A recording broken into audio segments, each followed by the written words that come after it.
Makkan Avenge loss in Badr Battle of Uhud. The next battle between the Quraysh and the Muslims was the Battle of Uhud, a hill about 4 miles to the north of Medina. The idolaters, to revenge their loss at Badr, made tremendous preparations for a new attack upon the Muslims.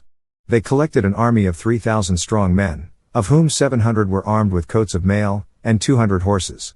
These forces advanced under the conduct of Abu Sufyan and encamped at a village 6 miles from Medina, where they gave themselves up to spoiling the fields and flocks of the Medanites. The Prophet, being much inferior to his enemies in number, at first determined to keep himself within the town and to receive them there, but afterwards, the advice of some of his companions prevailing, he marched out against them at the head of 1,000 men, of whom 100 were armed with coats of mail, but he had no more than 1 horse, besides his own and his whole army.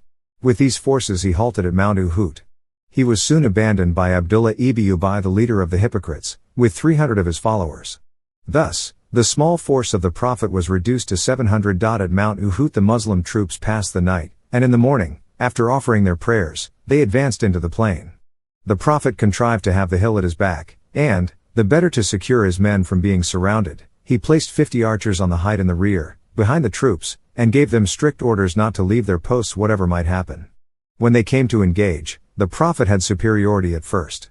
But afterward, his archers left their position for the sake of plunder, thus allowing the enemy to attack the Muslims in the fear and surround them. The Prophet lost the day and very nearly lost his life. He was struck down by a shower of stones and wounded in the face by 2 arrows, and one of his front teeth was broken. Of the Muslims, 70 men were killed, among whom was the Prophet's uncle Hamza. Of the infidels, 22 men were lost.